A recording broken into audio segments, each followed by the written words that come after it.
காண்டிலக்காரங்க தண்டை எடுத்து போட்டு அப்போ பில்லர் படுத்துறாங்க சொல்லி விட்டு குழி நின்று போட்டு போயிட்டாங்க. இவன் மக்கள் ரொம்ப அவதிப்படுது.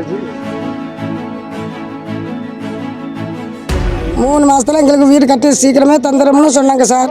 அதுக்கு தான் எனக்கு எல்லாம் எல்லா வீடெல்லாம் ஒடிச்சு இப்போ கிடக்கு. பச்சை பிள்ளைங்களை வச்சுக்கிட்டு அது பிள்ளைங்க வச்சுலாம் பறக்க முடியல.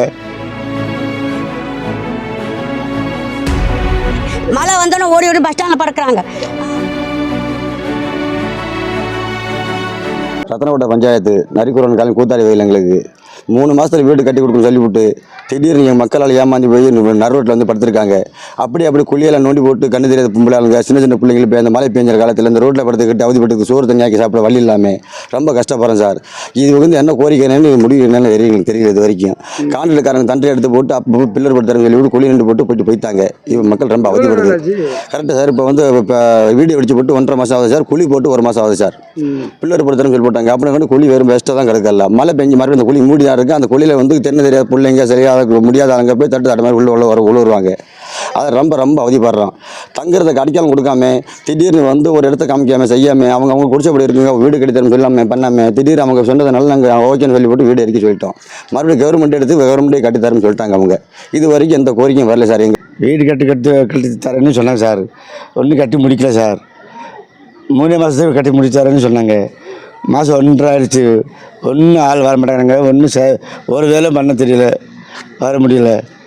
மழையிலே நினைக்கிறோம். சோறு இல்லாமல் தண்ணி இல்லாமல் காசு இல்லாமல் பண்ண இல்லாமல் பட்டினியாக கிடக்கிறோம். புள்ளை விட்டு வச்சு நாங்களாம் எப்படி போய் எல்லாம் காப்பாற்றுறது? அப்போ நாங்கள் இப்போ வந்து என்ன தொழில் பார்க்குறது? எங்களுக்கு வந்து ஒரு தொழில் இல்லை, சம்பாதிப்பு இல்லை, வீட்டிலே கிடக்கிறோம். இது நீங்கள் வந்தால் சார் வீட்டை கிட்டத்தான் நாங்கள் பொழைக்கலாம். சாமா செட்டிலாம் நனைஞ்சு போச்சு. பொழைக்கிற சம்பளம் எல்லாம் போச்சு, நனைஞ்சி. பச்சை பிள்ளைங்களை வச்சுக்கிட்டு அது பிள்ளைங்க வச்சுலாம் பறக்க முடியல. பள்ளத்தால் உழுவுறாங்க, பிள்ளைங்களாம் அழுவுறாங்க. கஷ்டம், ரொம்ப கஷ்டப்படுறாங்க சார். வீடு இல்லாமல் வாசல் இல்லாமல் எல்லாம் ரோட்டில் தான் எல்லாம் சோறாக்கி திங்கிறது. வீட்டில் ரோட்டில் தான் இருக்கிறோம் சார். நாங்கள் அங்கே அந்த மழை பெஞ்சிச்சுன்னா அந்த டேராக தான் எடுத்து எல்லாம் போத்துக்கிட்டு எல்லாம் ரோட்டில் தான் உட்காந்துக்கிறது. கடை வீதியில் போய் சில பேருங்க கடை வீதியில் போய் படுக்கிறாங்க சார். கடை வீதியில் போய் படுக்கிறாங்க. அதுதான் வீடு கட்டி தரேன். 3 மாதத்தில் எங்களுக்கு வீடு கட்டி சீக்கிரமே தந்துடும்னு சொன்னாங்க சார்.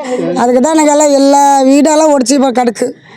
இப்போ ரொம்ப கஷ்டமாக இருக்குது. 3-4 வீடு கட்டி ஒடிச்சு கட்டியிருந்தாலும் தேவையில்லை. மொத்தமாக அப்படி ஒடிச்சு கட்டிட்டாங்க சார். என்ன நிலமே நாங்கள் இப்போ இந்த பிள்ளைக்குட்டியை வச்சுக்கிட்டு எங்கிட்ட போய் படுக்கிறது, எங்கிட்ட போய் சாவுறது. இந்த மலையில் ஒரு பொம்பளை விசு வந்து முருங்கை மரம் விழுந்து கீழே விழுந்து வீடு ஓடு எல்லாம் ஒடிஞ்சு போச்சு. காற்றுல படுக்க முடியல, இப்போ போக முடியல. எங்கிட்ட ஓடி படுக்கிறாங்க. பஸ் ஸ்டாண்ட்லாம் மழை வந்தோன்னே ஓடி பஸ் ஸ்டாண்டில் படுக்கிறாங்க. பஸ் ஸ்டாண்டில் ஒரு கடை வீதியில் போய் படுக்கிறாங்க. எங்கிட்ட தான் போகிறாங்க. தொழிலுக்கும் போக மாட்டேங்கிறாங்க. ஆம்பளாலும் தொழிலும் போக மாட்டேங்க. 2 ஆம்பளால் எங்களுக்கு யாரும் இல்லை. எங்கள் தொழில் ஆம்பளால் 2 துணைக்கு யாரும் இல்லை. நாங்கள் பொம்பளால் தான் 2 பேர் கிடக்கோம் சார்.